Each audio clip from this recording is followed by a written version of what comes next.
I could just feel like the anticipation, like the week. It's not really just like you said. It's not just game day against Carolina. It's Carolina week. So you can kind of just feel that atmosphere in the air. And I remember when we played my freshman year, the first game, and like it was just the longest day of my life. Like it was just so long. It was a 9 o'clock game. 9 o'clock tip, yep.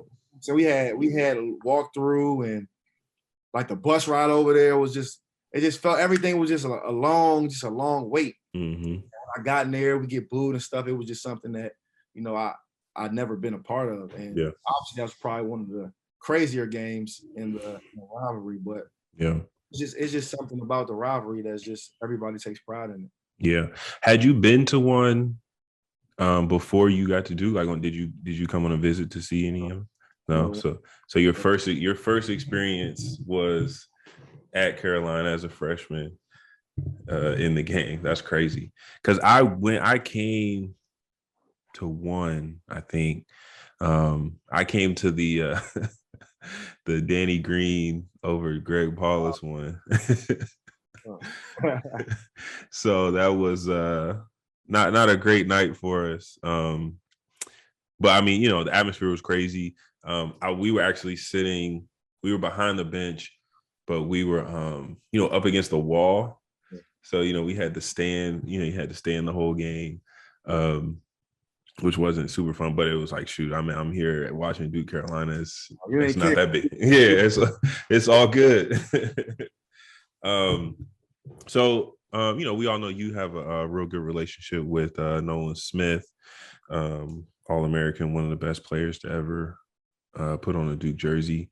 So what advice or anything that he give you, you know, as he was heading out and you were coming in, about the Duke Carolina game? Just how nervous he used to be before the game, you know, because everybody was watching that game. You know, NBA players, pros, just everybody watches. You cannot be a sports fan and not watch that. I don't care if you're a football guy, baseball, whatever. You know, everybody watches Duke Carolina game. And that's how, like, he used to always be like, man, I used to just be nervous. Like, don't be nervous, telling me. I'm like, bro, you my idol, bro. You nervous, bro. You know, talk didn't work, bro. But, you know, just he just tell me how, you know, just crazy the games were, man. And as soon as the ball tipped up, it was just a different atmosphere. Obviously, Cameron is always live, but that tip off, you know, starting lineups to tip off, it's incredible. Because you got all our fans, all the crazy have been waiting outside, you know, in the snow, rain, whatever. So when the game comes in, they let it all out, man. They give us everything. And a couple games, your last one there, you know, was a barn burner. And my last one there was a barn burner. And we don't win those games without the fans. So absolutely. Definitely a sixth man for sure for us. Yeah. I'd say Cameron. Cameron is definitely worth it. Worth 5-6 points, like, easily, especially those Duke Carolina games, man. Like, it's crazy, like, the Duke Carolina at home, like, because it's like you said earlier, so much anticipation, like, not even that week, but you know, once second semester starts, they start camping out. And so every day we're going to practice, we're going to games, and there's people out there, and it gets more full and more full. And then, you know, especially that night, it's people all over the place. You know, the line is down all the way down the street, and you're like, yo, this is, you know, like, I mean, all of our games are sold out at home, right? But it's just like, it's just turned up another level. It's crazy. For sure. So, you mentioned earlier your freshman year, first game at Carolina. I don't know, kind of a memorable one, I guess. What's crazy is, like, I feel like the games they're long, but they're quick. You know, like, at the end, you're like, man, like, it's over already. But, like, when you're in it, you're like, can we get to the end? So freshman year, we go to Carolina, and I've said this a couple of times. I'll say it again. that Carolina team was better than us. And that's not like they were good. They were nice. They had some players on that team. And so yeah, tell me what do you remember about that game? I remember. So we played them on a Wednesday. Mm-hmm. I remember that Sunday we lost to Miami. Mm-hmm. And I got like my first chance to really like close the game in the ACC besides Georgia Tech. Mm-hmm. But we were kind of up like 12, 13 against Georgia Tech. So, but this was like my first week. Remember, because we came back and he left like the second unit in, subbed some starters in at the end, but he left me in. Mm-hmm. And I remember I made some two bad plays against Miami and we end up losing. Not saying it was all my fault, but I made 2 bad plays, made some freshman mistakes. Mm-hmm. That Monday, you know, we came in. I don't remember if we practiced. I think we just had a preview of Carolina. And just seeing how good they were on film, because obviously we're watching, you know, college on our own, we're paying attention to what's going on, but you know how in depth we get in the film theater, and I was like, wow, like this is it. Like this is, At Tuesday, I remember we had a really, really, really good practice, a really good competitive practice, and like we're Duke at the end of the day, and that was a really good Carolina team, but I mean, we won Maui. I mean, we were one of the best teams in the country too. Yeah. No, yeah, I'll say this. Like, I'll say it now. Yeah. They were better than we were. I wasn't saying it then.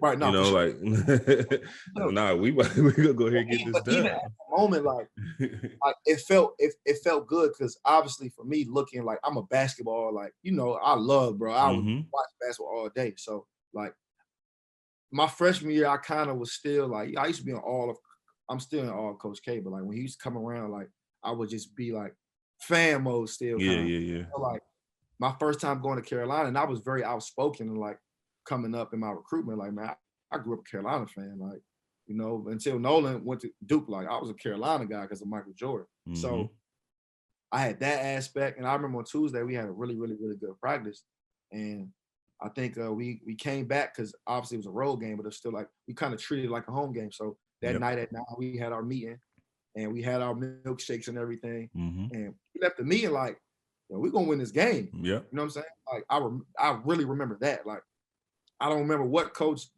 said or what the vibe was, but I remember leaving out and, you know, we used to go grab the milkshakes. We grabbed the 4 milkshakes the night before the game. Like I'm like, bro, we really gonna win this game. Yeah.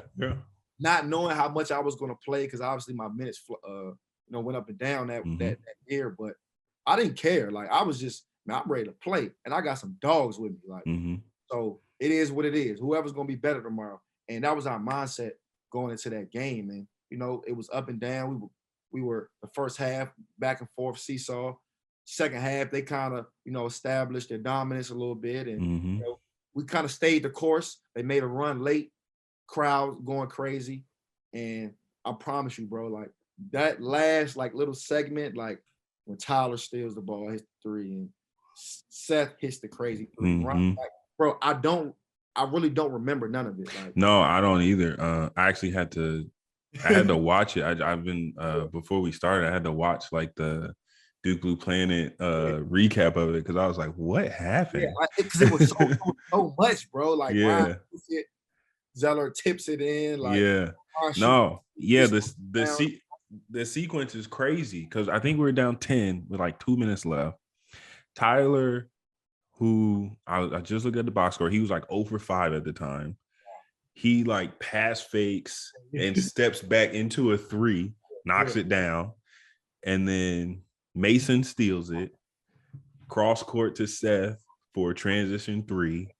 Does he travel? Is that a travel? I thought about that when I was watching it. I was like, it kind of looks like a travel.